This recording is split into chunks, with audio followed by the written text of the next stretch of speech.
Italien. The Sumerian tablet that describes trees that reached the clouds and the reason they were cut down. Nel 1952, un team di archeologia al lavoro nel profondità del rovine dell'Iraq meridionale, in una regione rimasta per millenni presoche immune dagli scavi moderni, porto alla luce qualcosa avrebbe completamente riscritto la nostra comprensione de la tecnologia antica edicio quest civiltà, ritnut primitive, fossero realmente un grado di realizzar.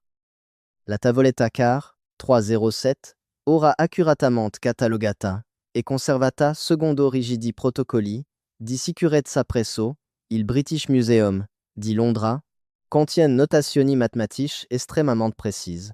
Je descrivono un portal ceci apre grasi al suono. Non un senso metaforico, non un senso symbolico, non comme una sorta di concetto spiritual o religioso astrato destinato a esser interpretato. La tavoletta fornis la frequenza esata in hertz, la durata esata e richesta al secondo, e lo specifico schema armonico necessario per attivar gli antici. Sumeri chiamavano la porta degli osservatori del cielo. La frequenza specificata su questa antica tavoletta d'argilla 110 Hz. Mantenuta per esattamente 72 secondi, in una configurazione della camera molto specifica la tavoletta descrive con straordinari dettagli tecnici. Ma, e chi la cosa si fa strana?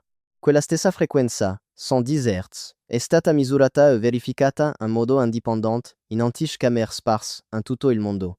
L'ipogeo di Malta nel Mediterraneo, Newgrange in Irlanda, la camera del Rhône e la Grande Piramide di Giza, il complesso del Tempio della Sfinge, Göbekli Tepe nell'odierna Turchia, il Tempio del Serpente Piumato in Messico. Tutte, senza eccezioni, risuonano esattamente a 110 Hz quando viene introdotto del suono nel loro camere.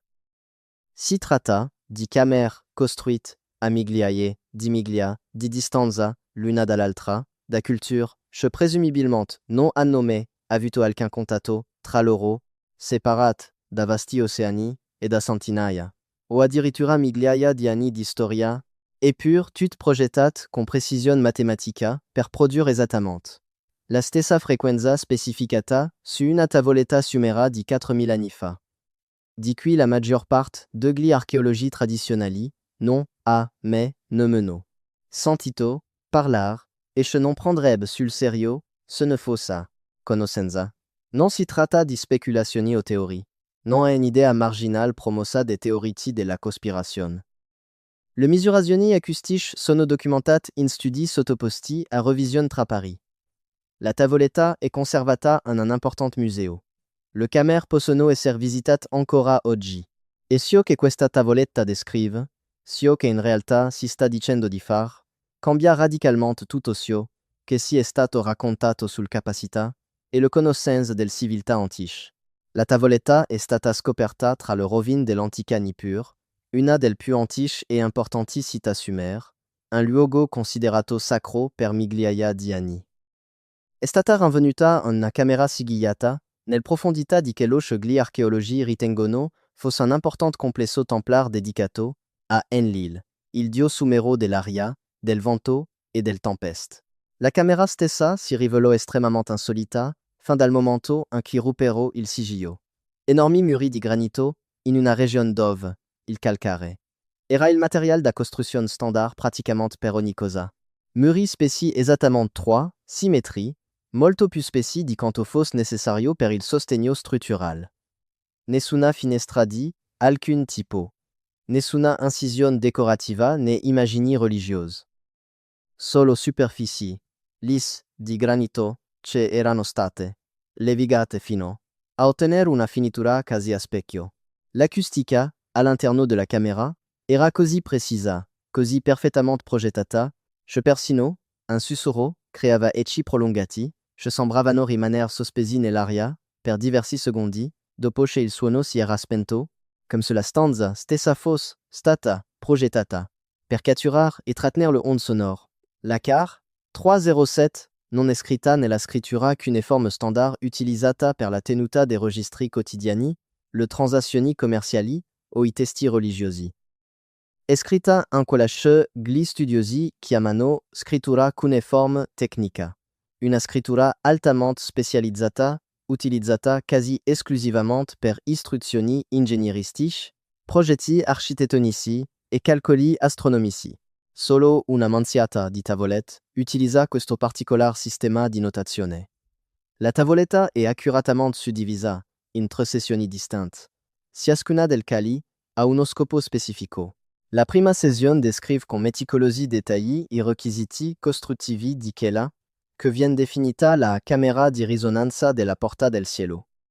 Fornissent dimensioni specifiche con precisione al centimetro, le specifique relative allo spessore del pareti, il tipo esatto di pietra da utilizzare e persino l'orientamento preciso della camera rispetto al nord vero.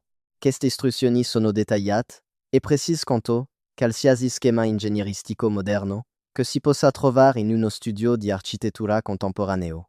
La seconda sezione contiene la notazione del fréquence e de chi chez ricercatori moderni si sono inizialmente scontrati con un ostacolo nel tentativo di decifrarsio che la tavoletta stava effettivamente comunicando loro. I sumeri non misuravano il suono come facciamo oggi con hertz e decibel. Utilizzavano un sistema di misura basato su ciò che chiamavano il conteggio dei respiri di An, dal nome di An, il loro dio principale del cielo, il no. E prima di proseguire, devo fare una breve pausa. Perché ciò che sto per dirvi assume una connotazione significativamente più cupa. E mi sono reso conto che al tempo face parte di questo non può essere spiegato appieno in un formato video. La traduzione completa del CAR 307, le misurazioni acoustiche di tutte 7, le camere di risonanza confermate, gli studi neurologici, che mostrano l'effetto di 110 Hz sulla chimica del cervello umano. Ho raccolto tutto in un documento scritto. Il link è riportato qui sotto e il codice QR è sul vostro schermo. Ora continuiamo. Ma la tavoletta rimane al British Museum. E le misurazioni in essa contenute, qu'elle précise spécifiques acoustiche, corrispondono a camere presenti in molteplici località sparse su tutto il pianeta, camere costruite da culture separate, da vasti oceani e da migliaia di anni.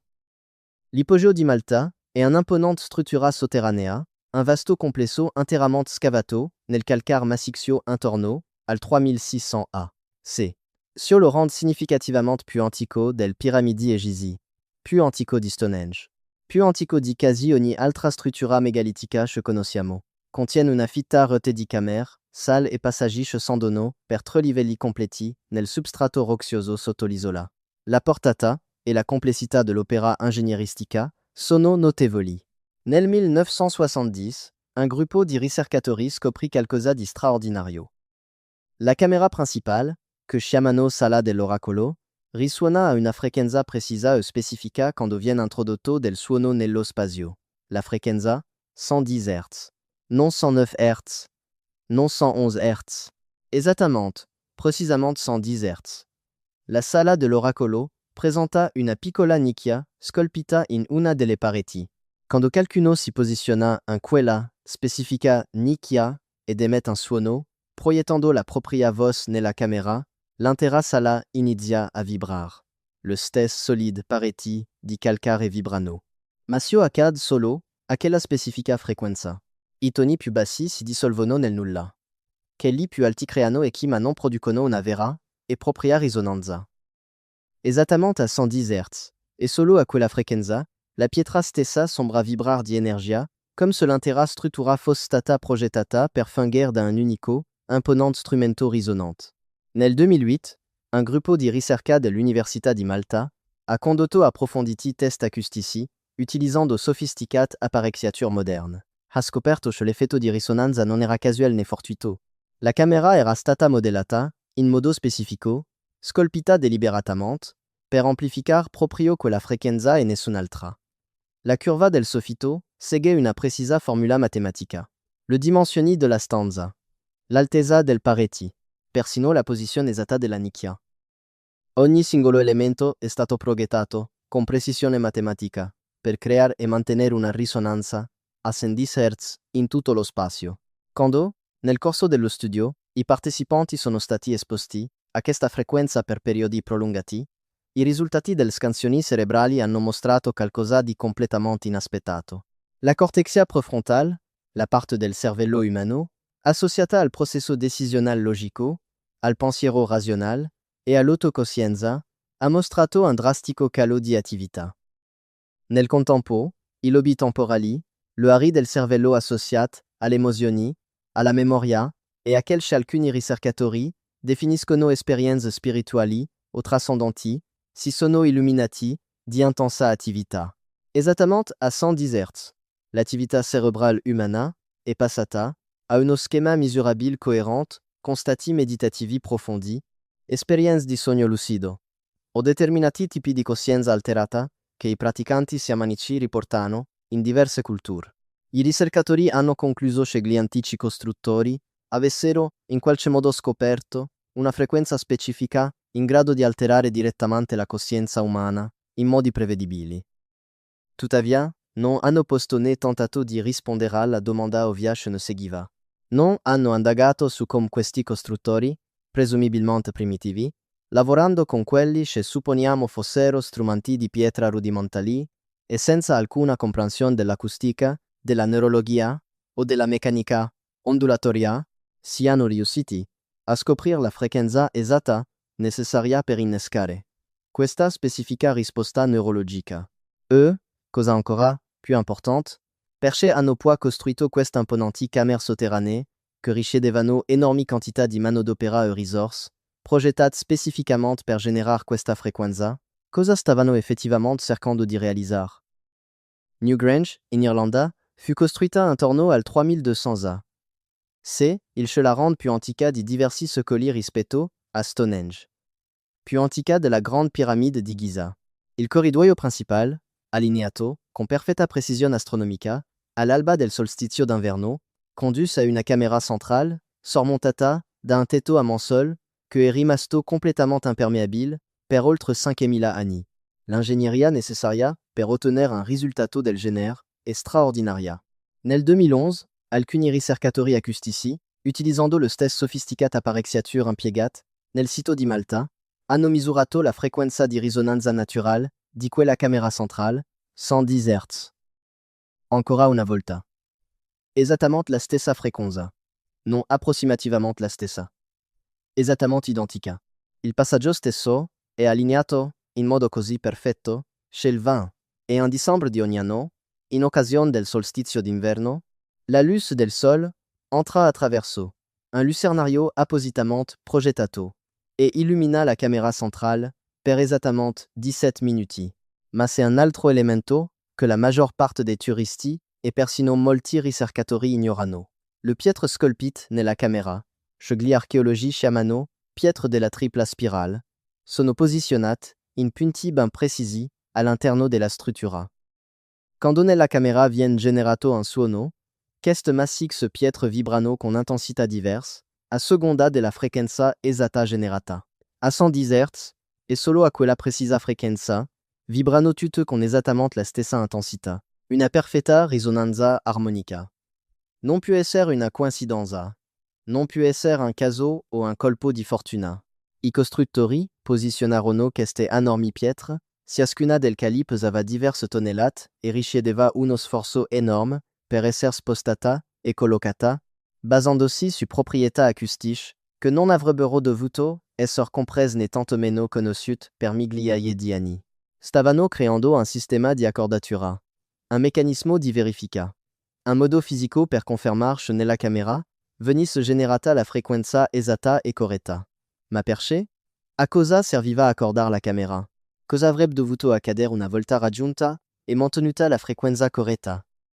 La camera del re nella Grande Piramide di Giza, costruita intorno al 2560 C.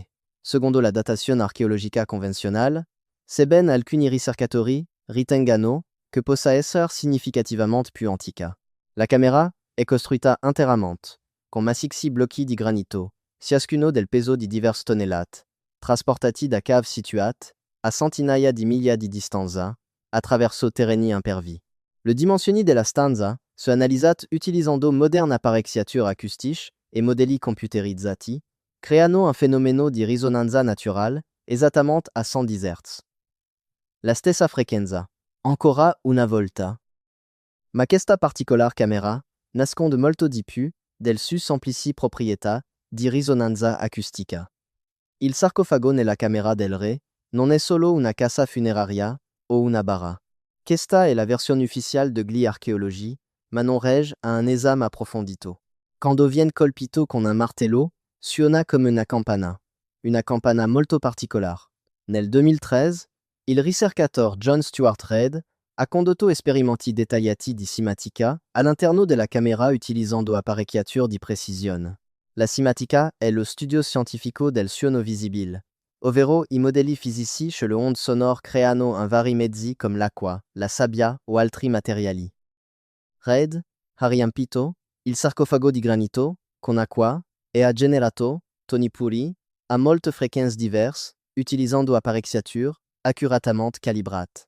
A 110 Hz, l'acqua ha formato un perfetto motivo geometrico. Una stella a 6 punti circondata da cerchi concentrici in precisi rapporti matematici.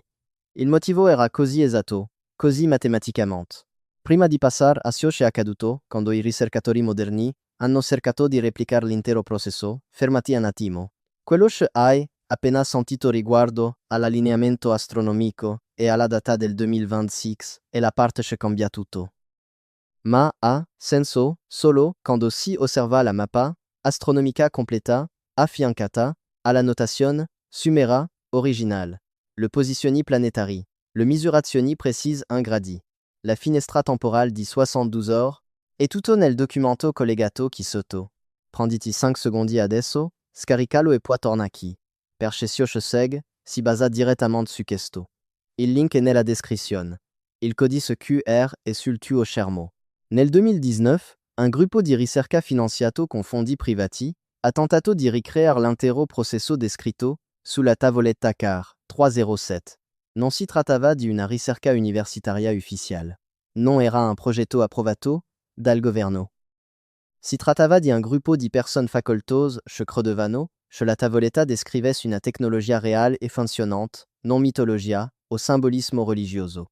Costruirono una camera secondo, lo specific esat riportat sulla tavoletta, in una località remota lontana da qualsiasi area popolata.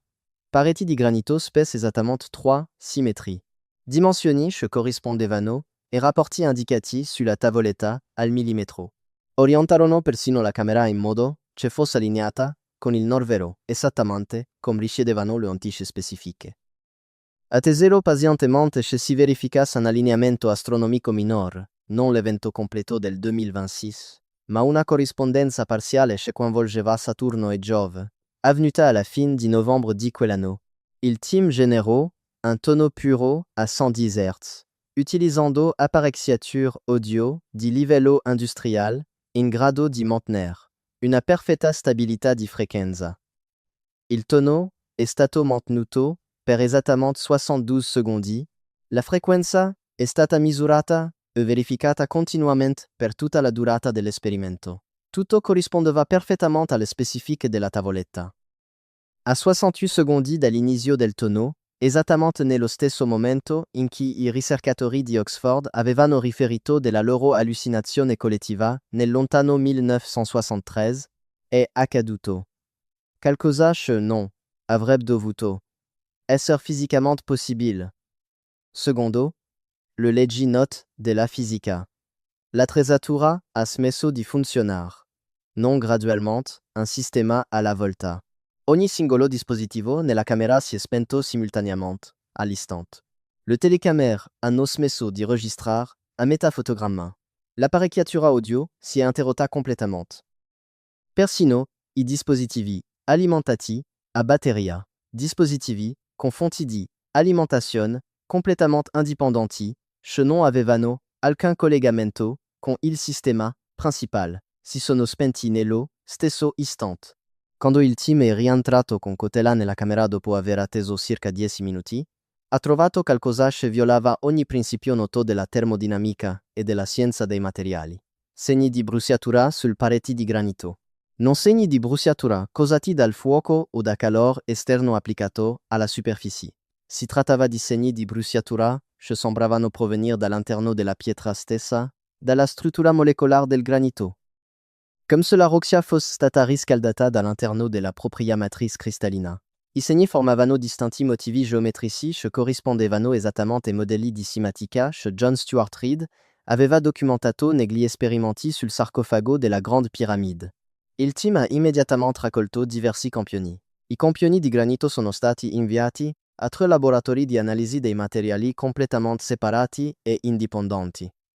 I risultati di tutti e 3 i laboratori sono risultati identici. Il granito era stato esposto a temperature superiori agli 800 gradi Celsius, ma solo a una profondità compresa esattamente tra 2 e 3 mm sotto la superficie. La superficie esterna de la pietra non presentava assolutamente alcun danno da calore, nessuno scolorimento, nessun segno di riscaldamento esterno di alcun tipo. La struttura molecolare interna mostrava prove chiare e inequivocabili di un riscaldamento estremamente rapido seguito immediatamente d'un raffreddamento altrettanto rapido, creando modelli di sollecitazione nella matrice cristallina che non si verificano in nessun processo geologico natural conosciuto. Non esiste alcun processo natural noto in grado di creare questo specifico effetto. Nessun fenomeno geologico, nessuna reazione chimica, nessun meccanismo fisico attualmente compreso dalla scienza. Nulla. Il rapporto esaustivo del team. Completo di risultati di laboratorio, numerose fotografie e misurazioni dettagliate effettuate, con diversi strumenti, è stato sottoposto a 3 riviste scientifiche distincte, sottoposte a revisione tra pari. Tutte e 3 le riviste hanno respinto il contributo, senza nemmeno sottoporlo a una revisione formale tra pari. Non è stata fornita alcuna spiegazione, non è stato dato alcun riscontro. Solo un rifiuto immediato.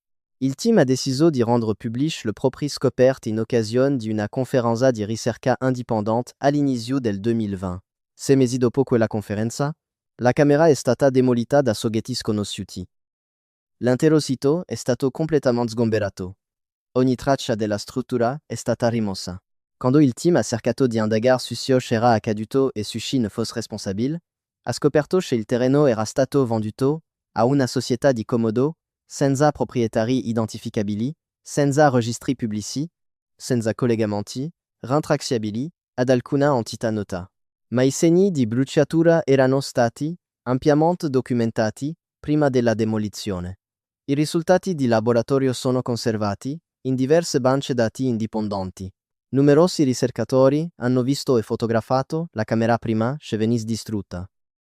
Le prove esistono, sparse tra collezioni private e archivi di ricerca indipendenti. Prove che qualcosa è accaduto in quella camera. Qualcosa che la nostra attuale comprensione della fisica, della scienza dei materiali e della termodinamica non è in grado di spiegare né di giustificare.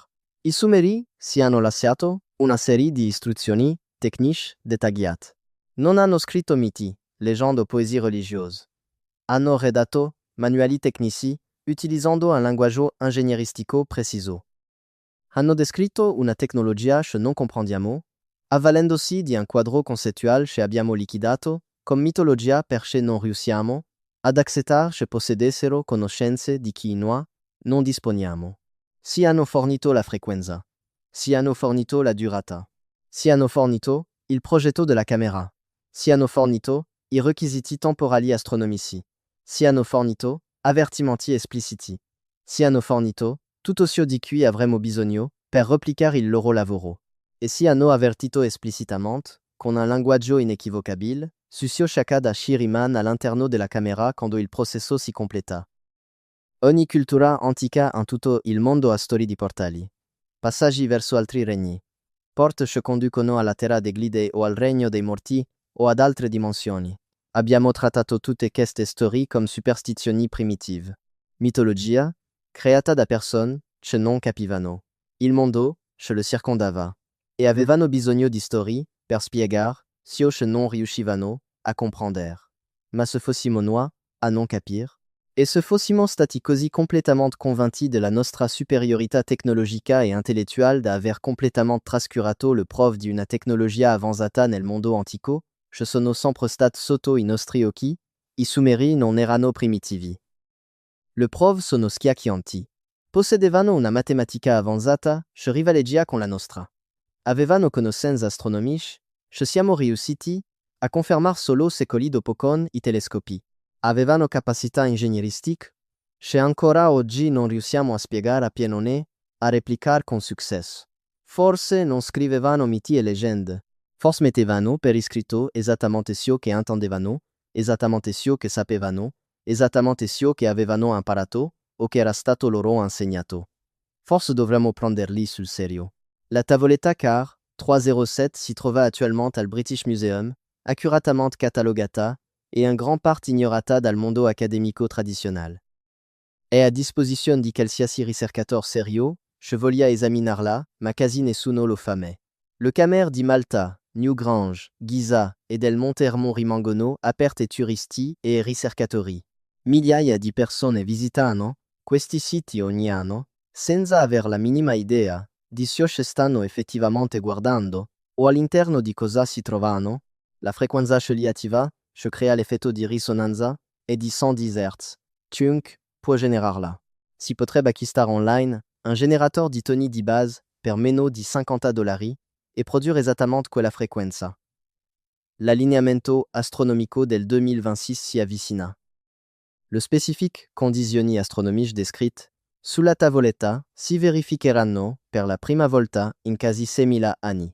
E da qualche parte, probabilmente in più luoghi in tutto il mondo, qualcuno costruirà una camera di risonanza secondo le specifiche.